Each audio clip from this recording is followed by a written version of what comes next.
And fall in, my fellow scouts, to a third age Reforged 3v2 at Edoras today. Today's replay comes from the Warlord, so thank you very much, Warlord. And if you guys want to send me through other Reforged replays like this, or other Total War replays like from Rome 2, Napoleon Total War 3, Warhammer 2, just to name a few, there are links displayed on your screen, which you can find in the description below. There's also a link to join my Discord server, guys, at Scouts Reconnaissance, where you can post all manner of Total War replays to the Battle Replay sub-channel.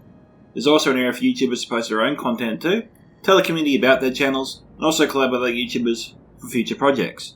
I also have various funding options available, which has really helped out the channel, including YouTube membership options, which will give members access to custom emojis and badges. And with that, let's get into the replay today. So if you guys do enjoy my content, please remember to smash that like button to support this video and the channel. Subscribe if you haven't already, tick that bell for notifications so you stay up to date with all the latest content as it drops, and leave your own thoughts about this battle in the comment section below. And so we'll start with the Warlord's army today, which is the realm of Lothlorien. And we have some spears of the wood here, some Lothlorien archers, we've got some Lothlorien axemen here, well, they're protectors, more Lothlorien axemen, and we have some obsidian guard belonging to Erebor, commanded by Joran, who is on the defending side quite a bit these days. We have Lothlorien archers here, we have Karas Kalhan guardians, dragon slayers of Ered Mithrin, some sons of Joran, mixed in with some highborns of Erebor, so all the elite troops being held back in a relatively safe area. We have some Watchers of the Golden Wood, generals in this unit. We have Erebor Legionnaires and some Erebor crossbows. Maybe 2 units of each here, mixed in with each other. I'm reading this right? Yeah, I think so. Oh, we also have some Axe Cutter Erebor in there as well. Same goes on this side too. Next we have a catapult. We got some March Wardens of the Wood, some Blades of the Wood, and some more March Wardens. We've also got some Kindred of Celeborn in here, some Ironfoot Warriors, some Lothlorien Axemen, and some Spears of the Wood. We also have some Dwarven Miners here, and some Ironfoot Warriors, Ironfoot Spears, 2 units there, Woodland Protectors, 2 units of Ironfoot Warriors here, and some Spears of the Wood. Coming down here, we have some more Ironfoot Spears and Ironfoot Warriors, and I think that might be it here. Don't see any other troops here inside Edoras. And so I'll move on to the first of 3 attacking armies today, which is Isengard, commanded by Source. He's got an Isengard Ballista here, along with some Urkai Raiders, Trolls of the White Hand. We also have some more Urkai Raiders here. We've got some Urkai Archers, Urkai Infantry, 2 units there.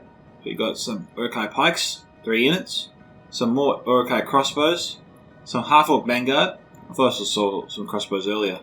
We have some Nazgûl High here, and some Urkai Berserkers. So a good army there for Isengard. Maybe some Stagger Skirmishes later on, we'll see. Next we have the realm of Mirkwood, commanded by Smelly Ogre. We have some Earth Sword and Shields, unarmoured. It doesn't look like any armour upgrade has been applied today. We have some more Earth Sword and Shields, maybe 2 units of them. 2 units of Huralang, 2-handed heavy swords. Some Blades of Emendur, 2 units there. Woodland Protectors, I think 2 units as well. And some more Blades of Emendur, so maybe 3 units of them here total. Over here we have some Herpang Archers, 2 units there. And that's about it there for Mirkwood. So I go to the final attacking army today, which is Harad, commanded by Proxima Centauri. We have some Saffron Warband, 2 units there. Some Saffron Pikes here, 2 units. Saffron Archers, also 2 units. Some Mohab Berserkers. Dismounted Serpent Guard here, not armoured up. 2 units of Trollmen of Harad. Champions of Neferat, Demons of the Desert, and Mohab Beast Hunters here. So a lot of Javelin firepower here for Harad today. And that is it, guys. So let's get this siege started. Enjoy. Now we'll do a small cut as we are ways off from our first engagement. And so I will see you all very soon. I've got a catapult winding up here, guys. Don't know why he's trying to fire. It's possibly he was going after the ballista crew or the 2 units here, but they're so far spread out, even a direct hit. I'm not looking at a lot of kills here. It's not really worth it. He has to save his ammunition. You have to be patient to allow your opponent to come to you in a siege like this. Eventually they'll blow up their troops, and that's when you strike with your artillery. You've got to time your artillery strikes. You only got a certain amount of ammunition. You've also got to watch out for enemy anti-artillery, like the Isengard Ballista, for example. That could be a big threat to the catapult later on, so the defenders have to keep an eye on it at all times, really, just to make sure they know where it is, and whether or not it has a bead on their own artillery. Alright, so we've got Saucier firing in his ballista. And as you can see, he's scored a few hits here on the Dwarves and March Wardens, and even some more of the Axemen here, but they just sort of nicked each of the 3 units there. They're scoring a direct hit, so the defenders got lucky there a little bit. Now, I actually did come back because I saw Sauce was trying to fire again. It looks like he's still trying to fire. Here it comes. Oh, nice hit on the Kindred of Celeborn. Taking down, geez, what is that, 9 of them? Possibly 10 of them. It's actually 10. So, yeah, a nice shot, but the Warlord hasn't moved them out of that vulnerable position. In fact, they're still there. Oh, you know, this here, losing Spears of Emendor, not the worst, no, sorry, Spears of the Wood, thinking of Mirkwood there, not the worst thing in the world to happen. What the Warlord can't afford here is to lose his Kindred of Celeborn too early, and right now, for some reason, he is still standing in position. He is in such a vulnerable state right now. After losing 10 of his men before, I'm surprised he's not scrambling to get these guys to safety. And all he has to do is probably run towards these buildings here, spread them out, or fall them back to the Citadel and bring them up once he wants to use them again. Of course, as we speak, he's getting into loose formation. Nice hit again. Source has found a nice spot there with that Isengard Ballista. He's getting some kills. What the defenders have to do here is just to sort of reduce the impact of this Isengard Ballista. They're going to sustain casualties, but they can mitigate their losses. What they can't afford is that. That was an awesome shot there. Creamed the Woman Protectors. Mitigate's just another word for reduce, guys. This is resumed fire.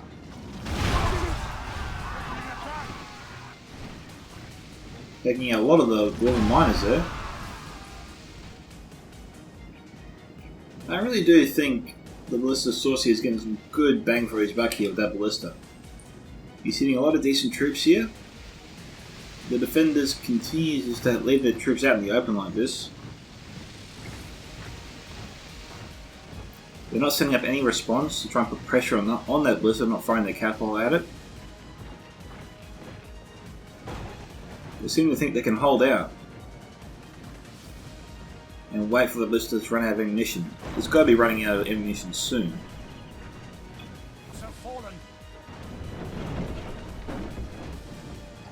The Ballista is striking again.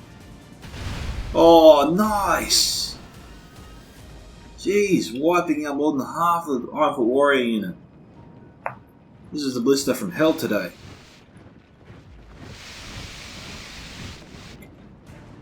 It's on fire. Oh, we've got troops pouring in. Uruk-hai archers bunched up. A tempting target, just to sort of wound and reduce their impact on this battle. But the defenders aren't firing in at the moment. The enemy have taken. The Ironfoot Spears you need to pull back. They're going to interfere with the accuracy of the Kindred of Celeborn for sure. Even that hut there will give me some pause. Like if I was a Warlord, I'd probably move them down here into tight formation, because they can easily overpower the Uruk-hai archers here. They can get some kills on them and then pull them back when they're done. And try and keep them as close to that hut, I think, as you can to negate that Ballista, so it'll absorb the ammunition that tries to fire their way. Well, that's fired their way.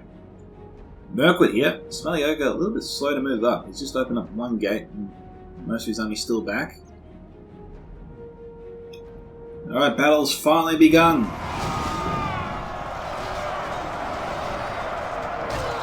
Joran started us off. Engaged the half-orc vanguard. Okay, these are the first arrows I've seen the defenders fire so far. I gotta say, both sides here are being very cautious in their approach here in this fight. As you can see, we're at 18,000 frames and the combat trillion is just starting to get underway. Source was wearing them down with his ballista and did a good job of it. Time will tell whether or not he did enough, but he definitely did a bit. I'll never take that away from him.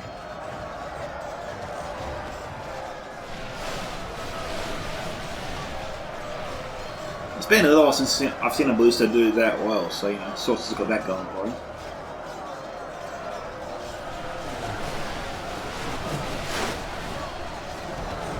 Yeah, this is what the defenders have been waiting for. They're waiting for the attacking forces to blow themselves up like this, making it easier for them to get their hits. Like kill per volley ratio. The challenge, of course, will be trying to fight back Mirkwood, because Mirkwood's got the same quality archers that Lothlorien has. But Erebor, I think, can go toe-to-toe with Mirkwood with their crossbows, because Mirkwood has to get inside the city here, and when they do, the crossbows can nail them for it.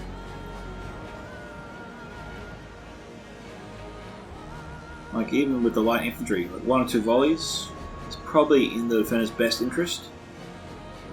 And then pull out. I mean, the great thing about crossbows is they are far more accurate than archers.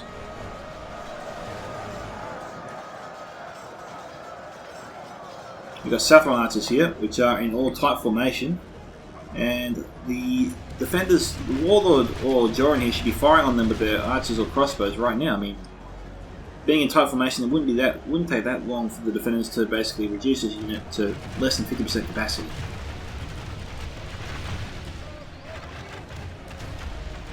Firing on them with the catapult is a bit of a risk, I get that.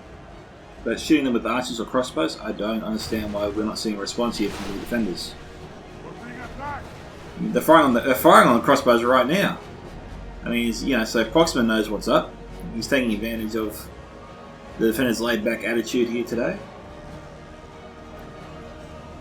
And the defenders are being very laid back. You know, he's moving them forward, and as you can see, that it has affected the accuracy of most of the Saffron archers. And most of the arrows are now missing. It's a good way to waste their ammunition, and Proxima is too wise for that. He stopped his fire there. Which means the defender's got to think of a better way, and that's probably killing him. They've got to fire on him. Saffron archers is no joke. They're never a unit you want to just allow them to shoot at you. Paradigm archers, you know, maybe they are light tier archers, but the Saffron archers, they're mid tier archers. And they're shooting nice ones of the wood in the back. Warlord's got to turn these guys around and start firing on them. And he's so focused right here on the battle with Isengard.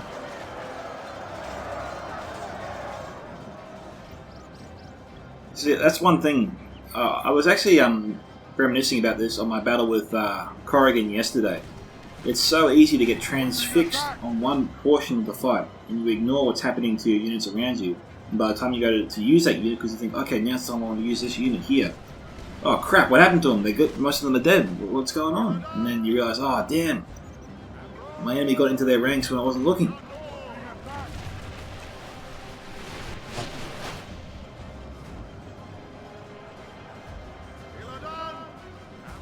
And the guy, you see the narrator in the game saying, we're being attacked, and you think that he's just describing the battle that you're seeing maybe here, for example. And not realising that you're being hammered over here. You should always just, you know, do a quick sweep, like watch your battle, check your map, and then do a quick sweep of your units, make sure that you're not being fired upon, just check on their health, you know, just remember to check on them every now and then. Looking at the map is always a good idea. It does help, especially if you see a red triangle come towards one of your own. That usually sets off alarm bells. But you know, what the defenders here being fired upon by Saffron archers, but it looks like Warlord's able to respond here.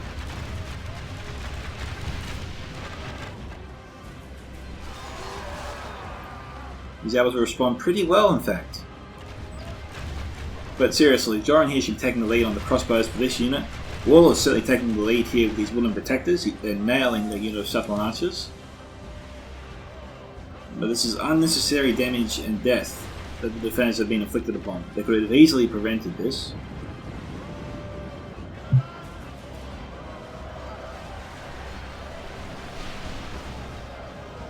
And if you see Corrigan, I probably recommend you do try and challenge him. He is a player that does test your mettle, tests your patience, and usually has some nasty surprises planned for you as well. Well, yeah, he's a character that certainly tests your patience. I've gotten a bit frustrated with him myself in the past. He likes to deploy at the very end of the map, but you know, there's always a strategy with this guy. Don't underestimate him. Move up, but move up cautiously. You know, he tries to draw you out. When he draws you out, it can create gaps in your formation that he will exploit.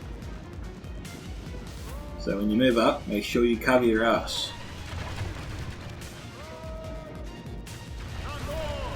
It's a great battle I did with him yesterday. I'm trying to get that replay up. I recommend you go and check it out.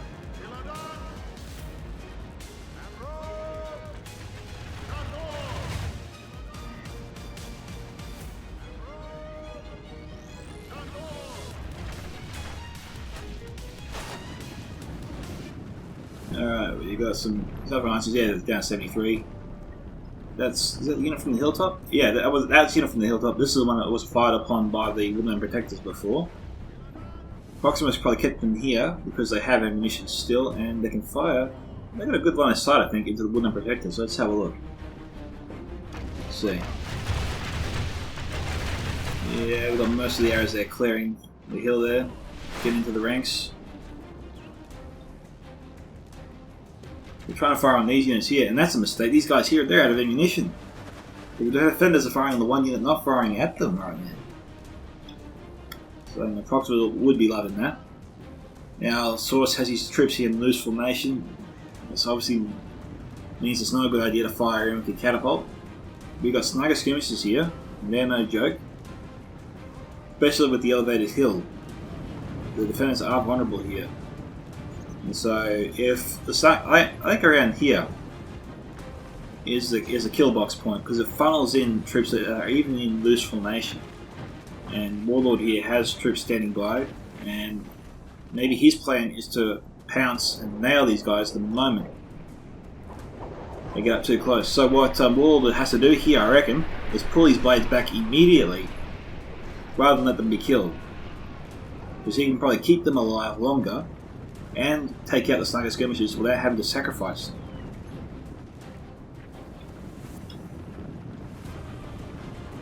You know, use the choke points. Try and force your enemy's hand.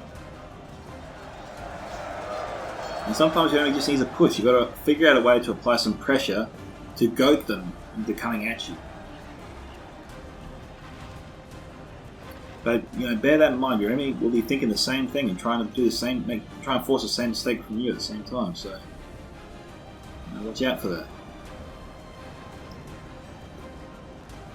It all comes down to who can outsmart who.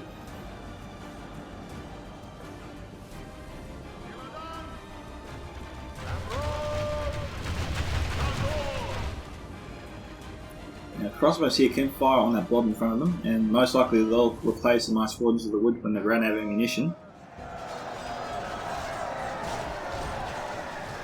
It is 24 to 12% here. So the defenders are up against it. The attackers have made a good start.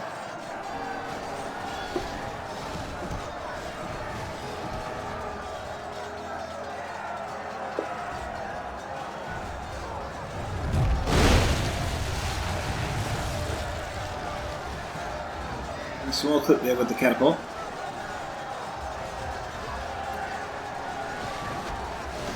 Maybe a bit too soon to use the catapult. The archers here have things well in hand, I think. Combination with the Mice Wardens and the Blades, they seem to be handling themselves against the Uruk-hai infantry and Uruk-hai archers.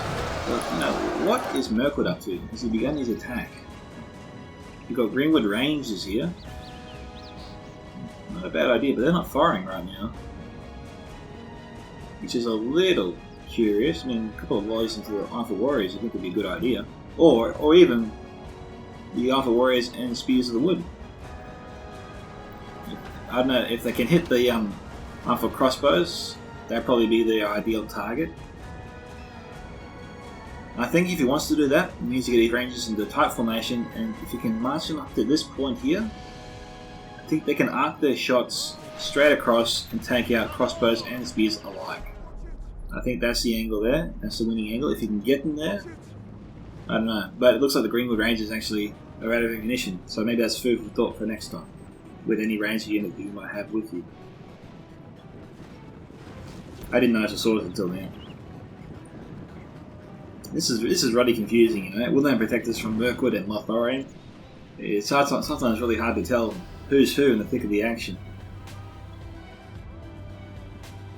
But, you know, this is a bit strange. Why is Harad and Mirkwood allowing Isengard to go in alone? This is just enabling the defenders to focus down on him, and they are, and they're whittling down his army. Oh, look, okay, well, we've got Proxima here, to be fair, trying to provide some good javelin support in the rear.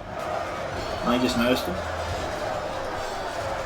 But they're not applying any melee assault, they're not sending any infantry on either side.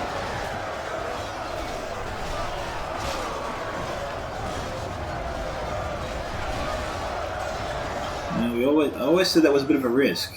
It's very hard for the catapult to get a hit on these guys. The terrain makes it almost impossible. And the Kindred Caliborn's wasting their ammunition here. It's too late. The damage is done. The Mulhard Beast Hunters, appear to have used up all the javelin ammunition, and right now they're a light tier infantry troop. They're not really worth the Kindred Caliborn ammunition. They are while they have their javelins, but after their javelins, trying to waste your ammunition with your more mid to elite tier archer units or your missile units. And these guys don't last too long in a fight with mid to elite tier troops.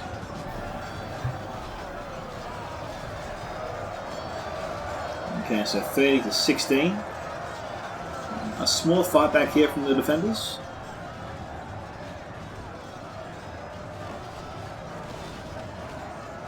And so far the game plan of the defenders appears to have been to try and use up all the attackers' ammunition.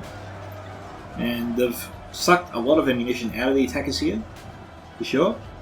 More importantly, what's worthy of noting is that the elite tier troops of the defenders haven't seen any action as of yet. They're kept out of the fight. And when the defenders do choose to use them, which I think they'll wait until the last opportune moment, the attackers won't have any ammunition to answer against them. And whether or not the defenders can use their own ammunition to weaken the elite tier troops of the attacking armies, if they can do that, then it should be a cakewalk for the defending elites, and the defenders could walk away with the victory. Now this is a bit strange. You think if the Warlord wants to fight, these guys here might be on auto fire, in which case that's a complete waste of ammunition. He should not be firing with these guys right now. If he's going to be doing that, he should be firing down on the southern warband of Proxima Centauri, which is in tight formation. He can do that if he moves his March Wardens here. We've got some Greenwood Rangers and Wounded Protectors here, light tier unit here for Mirkwood, but one of the best light tier archer units in Reforged, I think, by far. I got a soft spot for the Wounded Protectors. I always see them as a threat. Even though they are a light archer unit, they're definitely, I think they're more mid-tier to light, in my opinion. They definitely hold their own. They can definitely make an impact in any battle they're in.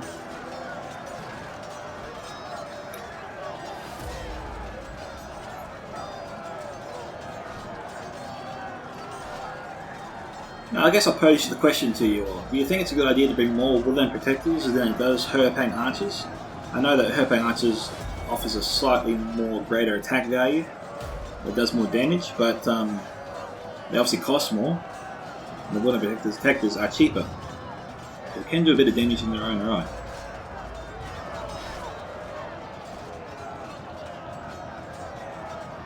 So which would you think is better? Do you think 4 units of these instead of 3 units of Herpang Archers? Look forward to reading your thoughts.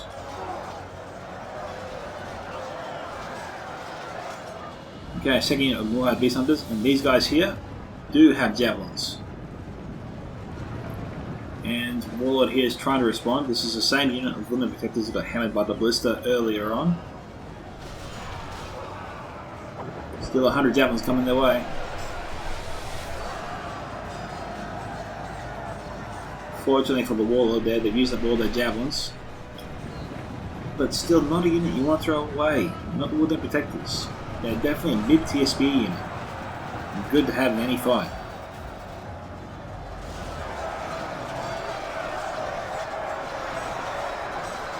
35 to 24.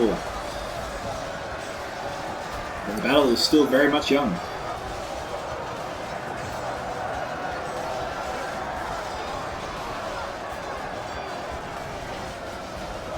Momentum here definitely with the defenders. We can see the Dwarves pushing their way forwards. The attackers here trying to add mass to their attack, but they don't seem to have the muscle that the Dwarves can bring to this fight. Had it been just the elves here, I think the defenders would be struggling. But with the presence of the Dwarves, that pretty much puts a stone wall between the elves and the attacking armies here. And the attackers aren't getting through this with that. We'll probably need some changes in that Harad. Trollman of Harad. Just about Isengard, maybe. But as you can see, the attackers are just... Proxima is just throwing himself at the Dwarves. And only one or two are getting through. And he is losing men by the dozens right now.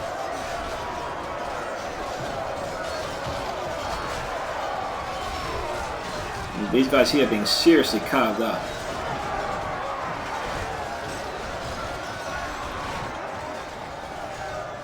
What, Beast Hunter's broken? Yeah, I thought they were broken before, then they came back all of a sudden. I've never seen that before, that was interesting. For warriors battling away against a woodland run patrol. Patrol need help there, they can't win that fight. They're a good unit, but they can't win a fight against the Dwarves. For sure. Okie dokie. Warrior Axeman coming in.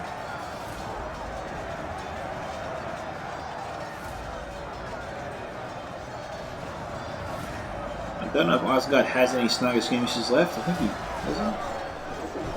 Yeah, he does. And they are firing, but there's got a bit of friendly troops in their way here. Proxima's trying to run them up. It's probably a little bit too soon to use the Watchers of the Golden Wood, especially when you know Nazgûl High and Berserkers are out there. They're the kind of units you want to save your ammunition for, or even the Trolls of the White Hand. I think the Watchers can definitely hit Trolls where they are. No, maybe not. Jeez. No, maybe not. I thought it's tight. I thought maybe.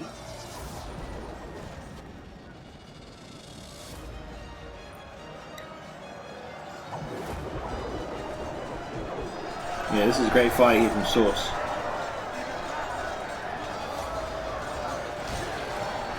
Not getting the kills, but doing the damage. That's what's important.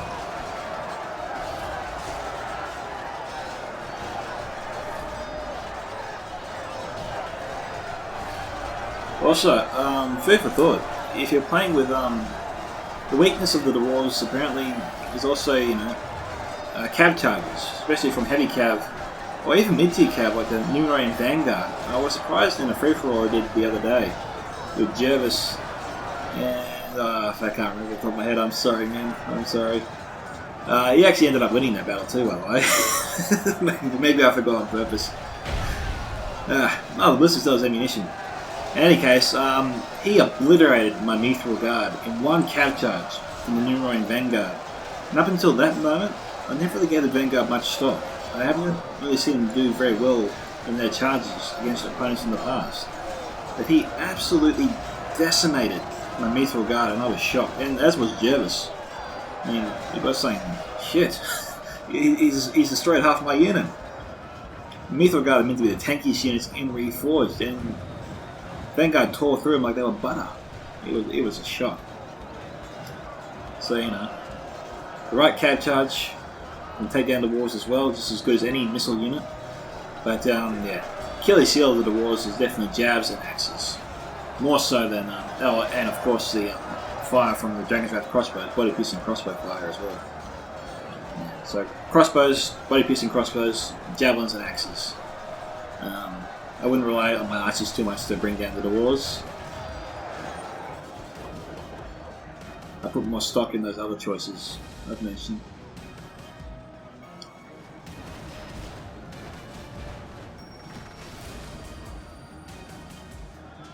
Alright, 41 to 40, so good fight back here from the defenders.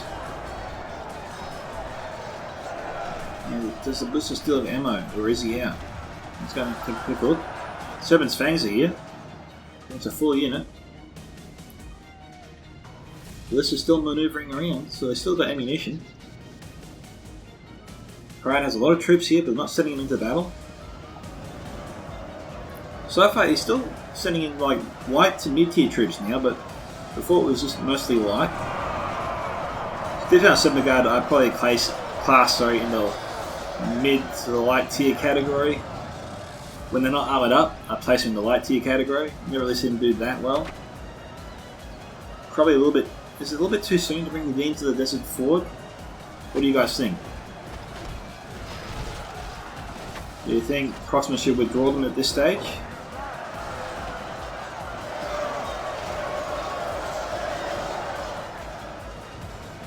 They are being fired upon.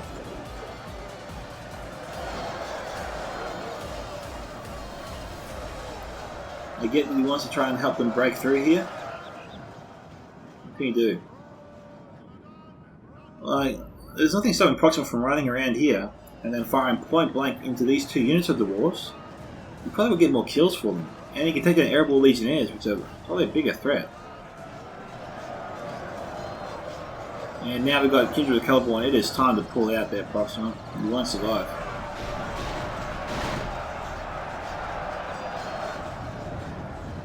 Alright, let's see. Oh, he's safe. He's doing his best to stay undercover.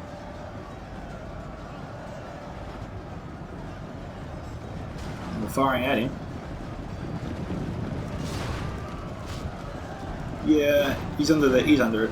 Just. Warlord's got to stop, he's wasting ammo. Yeah, nice work there, Proxima. Yeah, well. Yeah, Warlord, you gotta stop, man, stop. Yeah, okay, you gotta spot the rounds where your arrows are falling, guys. More often than not, we see players all the time just fire and think they're gonna hit their targets. Well, no, you're not.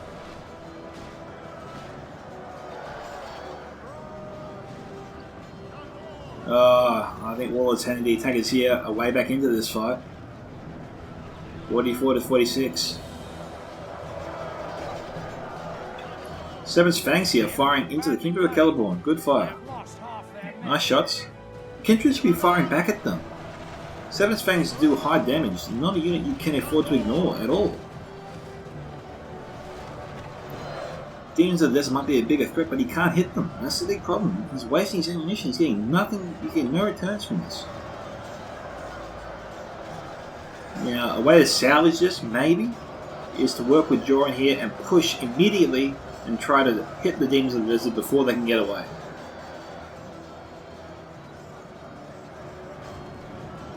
It looks like Proxima is going to move out of his little hut. Try and stay relatively close to it. Warlord's still trying to fire on him.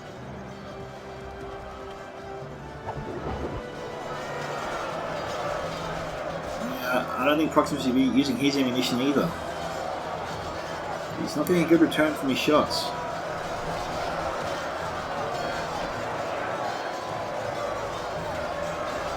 He's killing a few elves here and there, but the demons are capable of much more than that.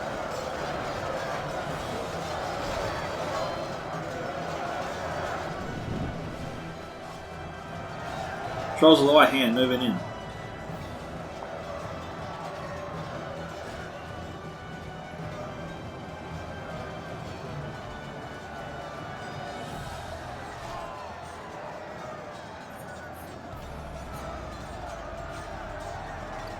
Highfield Warriors here wavering. More reinforcements are needed. Attackers are going to storm up the hill here in a second. The defenders having some Isengard Erebor moving in. That's good to see, finally. Some reinforcements. Maybe it'd be unfair to say finally. I guess I was just relieved to see some forces coming down because the attackers are going to storm up this hill here at any minute, and then all the forces down here are screwed because they're going to be attacked now from the rear. So it's good that Joran plugged that gap. It was seconds away from being from flooding over.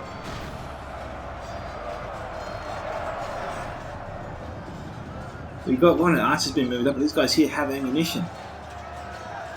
And Sorcery pounced on this mistake as he tries and kill as many of the archers here as he can.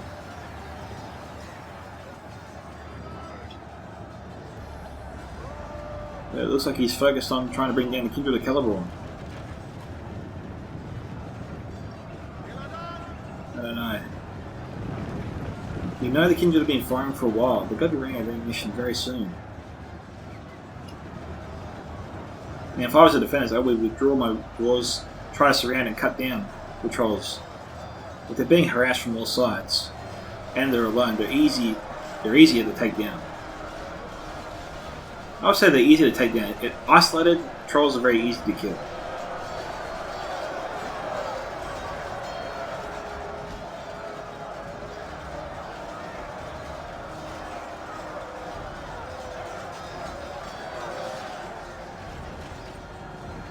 The trolls probably should have tried to get into the Lothlorien archer ranks or attack the Dwarves here from the rear. At the same time, Mirkwood was pressing forward with a push. Okay, Herping archers here, getting ready to fire.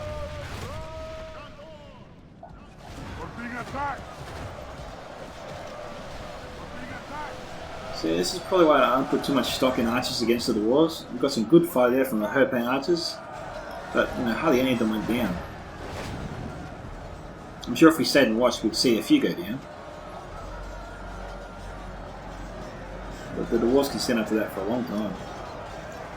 They don't stand up very long to axes, javelins, and crossbows, of course.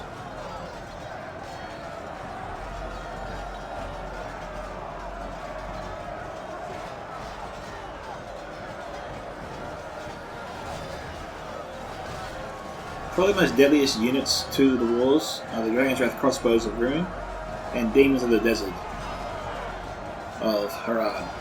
I've been going Blackhawk Engineers because they're part of the Dwarven faction.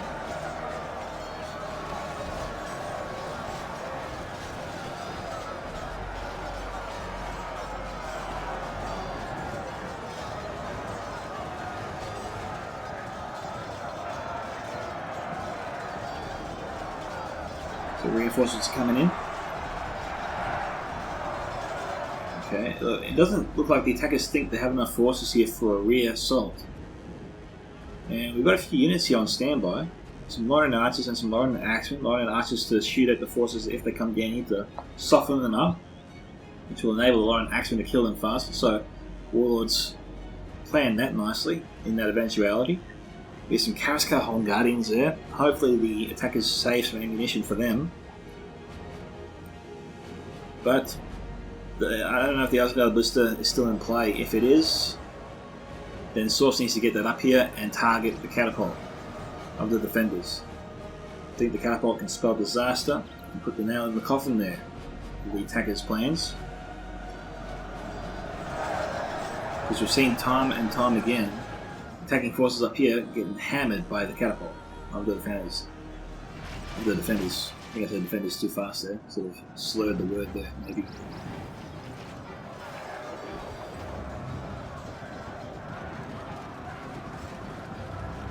Okay, so apartment there broke. I'm always comfortable when I see Southern Pikes in the fight and I'm using them, you know? Pikes here against heavy infantry. Pikes always tend to do well against. That's probably why the Watchers of the Golden Wood are targeting them. But this would probably be the opportunity, I think, to use the Nazgûl High and Uruk-hai Berserkers. Mainly because that Pikes can give them the extra edge over the Dwarves.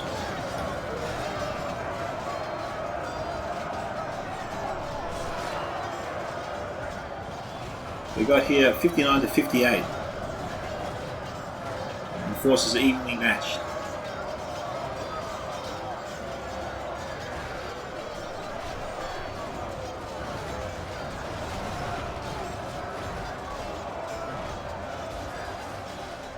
There's always that situation you're in where you think, do I have any more ammunition? No, I don't have any more ammunition. Don't have any more ammunition. It would be so cool if I had some. I could fire into this line here. And the defenders On the opposite side here, probably thinking, yes, he's have ammunition, we don't have to worry about that damn ballista anymore. He's killing us.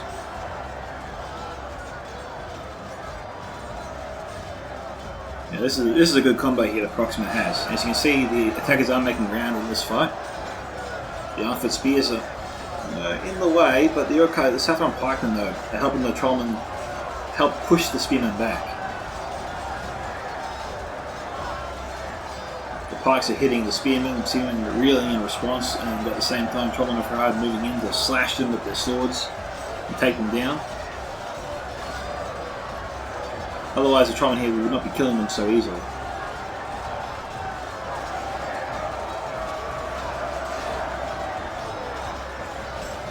You can see the ranks dropping. They're winning this fight for sure. You've got a depleted unit, a 1-foot crossbows coming in. What's that from? That looks like an arrow.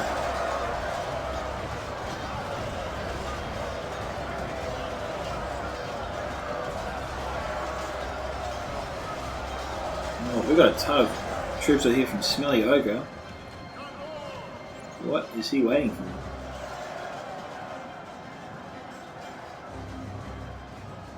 Oh, Source is in dire straits. He can't keep this up much longer. Harad's here has been committed. Harad's committing some of his better troops now. His more elite troops. And we're seeing no movement here from Smelly. Okay, take that back. We're seeing some light tier troops coming in now. His army's moving up, but is it too late? Did he wait too long? 63 to 61.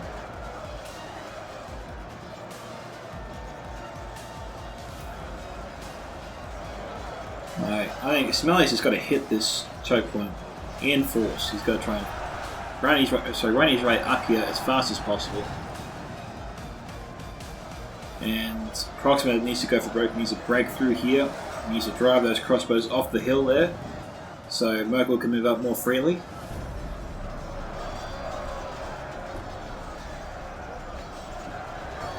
Okay, they've pretty much cut through the Armford Spears. Now they've got to deal with the crossbows. Crossbows will go down much faster to them.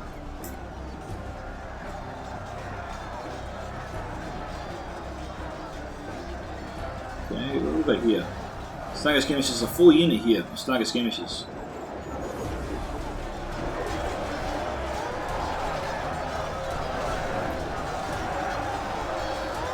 Be a good time too to send up the Urukkai Berserkers and Nazca High. If they get through that, they can run their forces up here, try and get into the catapult before the defenders respond. And at the same time, charge forces down the hill here to attack these guys from the rear. Thus so that Mirkwood would come up faster.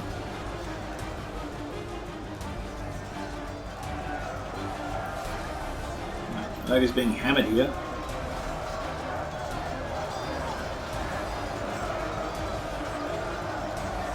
Proxima's almost through.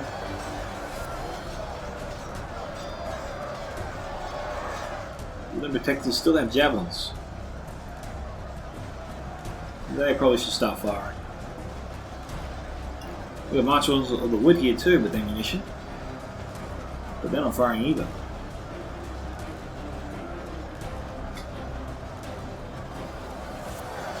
Okay, he's got troops through. Maybe he just needs to press now.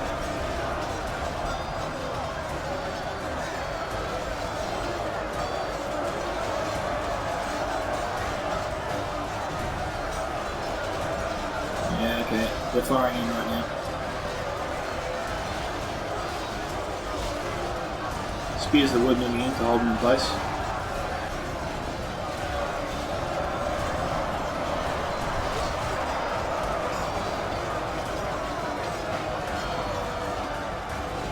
.69, 67.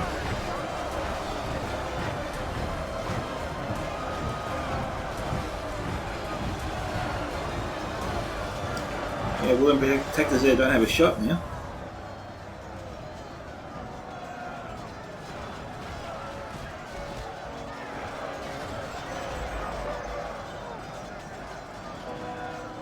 High finances Herpain archers struggling to get through that. We've got another unit of Isengard of Erebor coming in.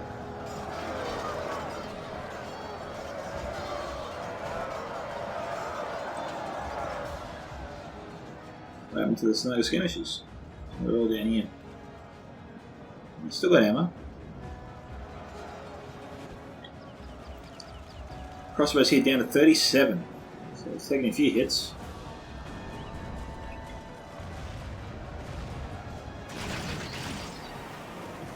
Yeah, that's good fire there. On the Dragon Slayers of Erebor Mithril, no less. Snow skirmishes, I think, rightly targeting them. We'll see. Now, easiest way for Joran to escape this is to run them forwards and just get them amongst the ranks of the Isengard forces, charge down, try and take out the snow skirmishes that way. Him allowing them to slowly edge their way into the fight is actually working against him. Two advantages of running the Dragon Slayers through the Isengard forces. One, obviously it makes it harder for the snow skirmishes and the crossbows to get up to fire on them. And two, you can get in there and attack them because there's nothing there left to defend them. You can break them quickly, then run around here and try and take out the crossbows. He will be fired upon, but he can use the huts here mostly as cover.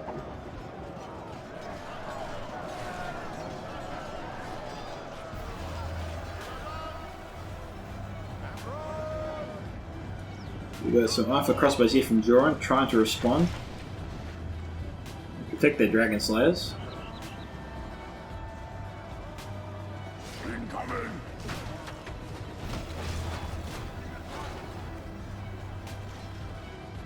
Yeah, 22. Still got ammo there.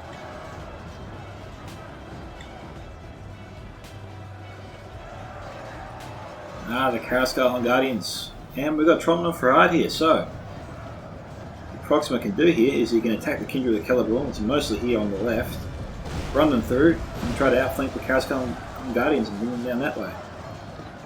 Definitely can't fight these guys head on if you want to win against them. Nice hits! Jeez, poor Woodland Axeman. Just getting hammered by the catapult there. Losing close to 30 troops. Catapult is not done with them yet. Oh no, going after the Harad here.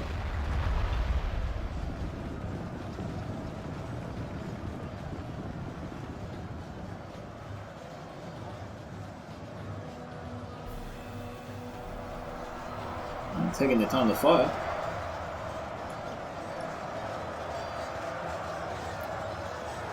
Okay, Blister crew's out of juice. Well, that one could be good. Oh, just hit the edge of the house there. Okay, they're destroying their own buildings.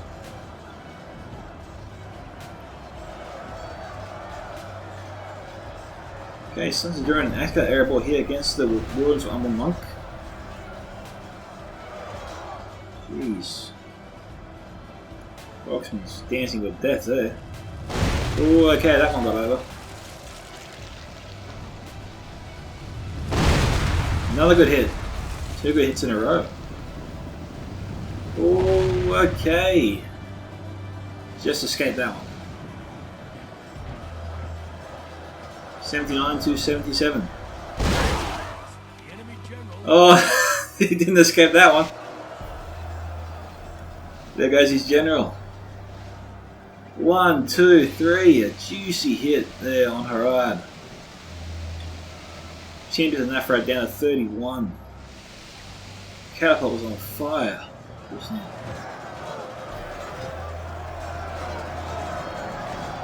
Warlord couldn't have hoped for a better result.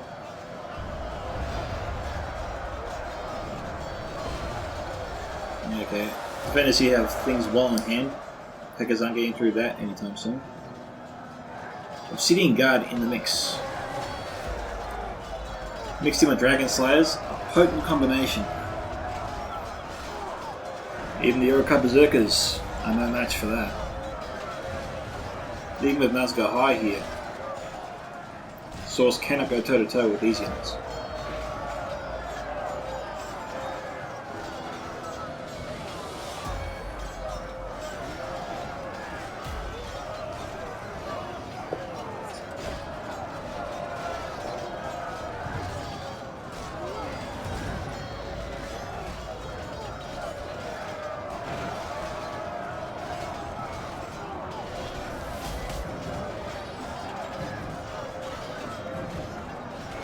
Both sides approach this battle with a lot of patience. Trying to really think out their plans before enacting them. I'm not sure I can say that gravely about Mirkwood. I'm sorry to say that, Smelly. I just don't know why you held back your forces as long as you did. Not when we saw Source and Proxima pressing on their sides.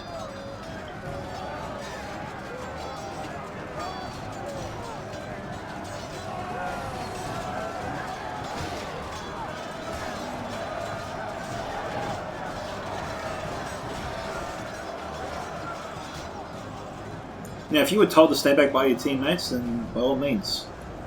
You know, that's what happened.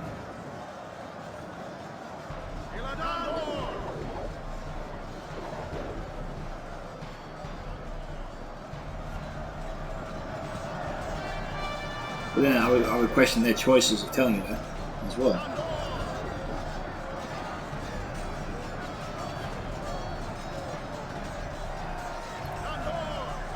'82 to '84, still bloody close, but given the quality of the troops here, I am leaning towards the defenders just edging out the attackers at this stage. On the other hand, if Smelly Ogre here can get some Woodland Protector Fire coming in, it would definitely help things. We've got two generals here in their sights. If we saw them have javelins before, if they could fire, they could take out two defending generals in one fell swoop. But then again, given the factions here, I'm not sure they would have too much of an impact in this fight. The loss of the defending generals. But it's better than nothing.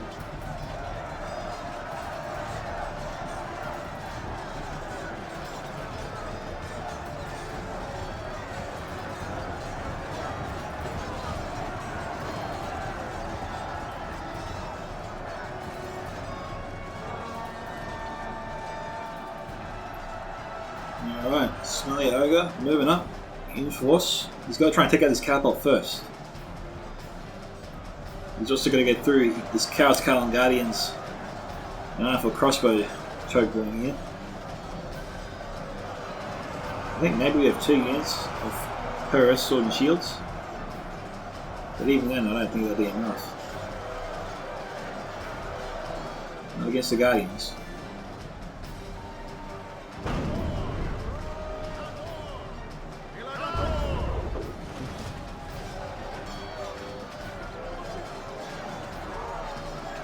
Dragon Slayers here down to 5. Okay. Obsidian Guard those at 39. Got 9 crossbows firing in it as well. 84 to 89.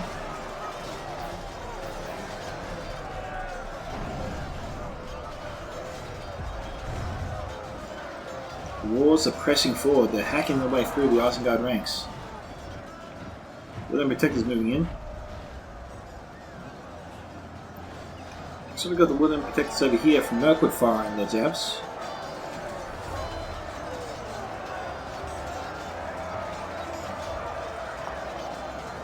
Oh, those guys broken? No, they're not broken, they're just running away somewhere. Alright. No, Smelly Ogre, I don't know if he has the time for this. I don't know why he had to run outside the fortress. Where's he going? Why is he doing that? I don't get that. I thought maybe he was trying to run his forces around here to try and help Source out. The Warlord here. He's going to try to outflank Source's Nazgûl High. Then they all turn together and try and deal with Smelly Ogre's forces. There's Isengard's general.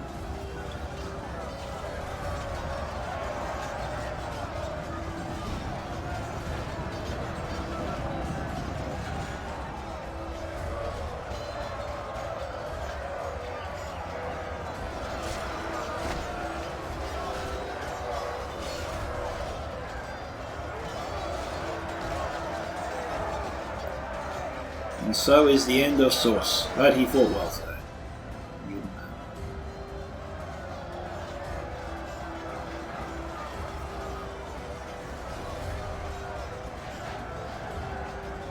Will the unit of her swords come back into the city?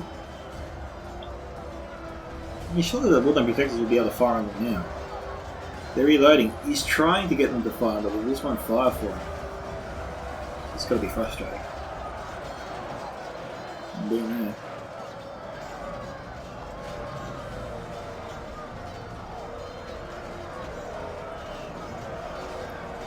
The generals here are relatively safe.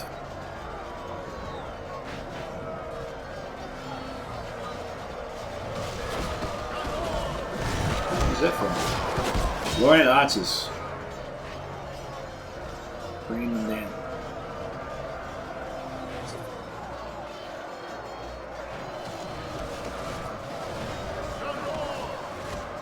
As Thalden would say, bring them down, bring them down. Bring it down. Yeah, he said bring it.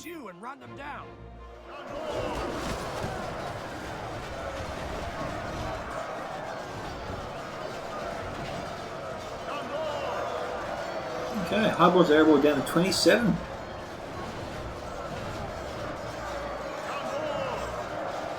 It looks like Proxima's forces and Smelly Ogre's forces in combination have worn down the Highborn's Erebor. We've got Obsidian Guard here down to 19.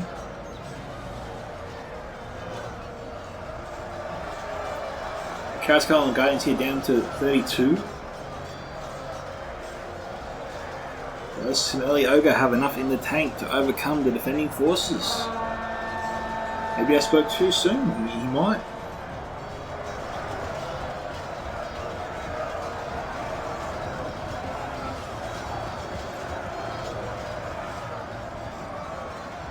Smelly Ogre will be getting more confident the more he sees his forces outflanking the Chaos-Scaling Guardians. By not allowing them to fight in phalanx formation, it is far easier to bring them down.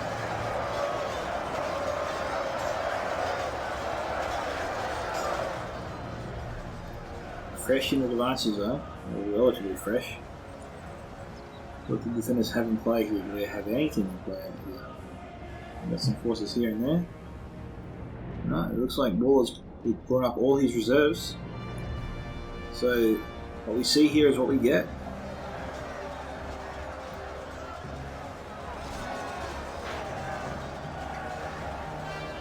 Now it looks like the defenders are just edging out Smelly Ogre here. 89 to 95.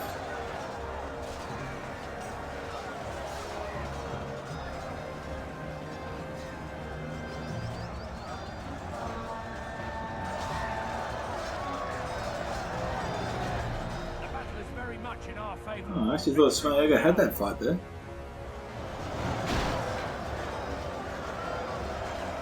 Alright, here comes the Warlord's forces we saw earlier.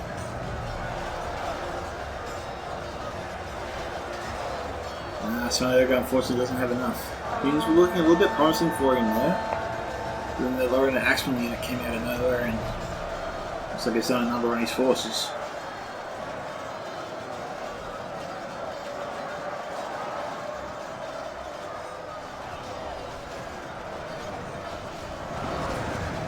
I won't times 6 speed it, but I think I will times 2 speed it. Mainly because I think the outcome right now is inevitable. And we're going to see some things happen a little bit faster, we will just see happen a little bit slower otherwise. I don't think we'll see anything new. It looks like Smelly Ogre is being overpowered. 91 to 98. It is clear the defenders are going to take away this one.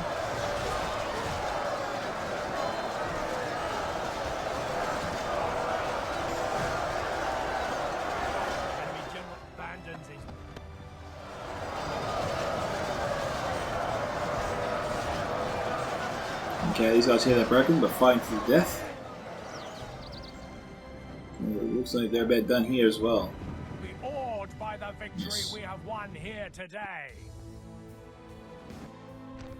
Okay, and that's it. So, congratulations to the Warlord and Joran on their victory there. The Warlord getting 2,148 kills, Joran 2,320, Source 980, Proxima Centauri 996, And Smelly Ogre, 717.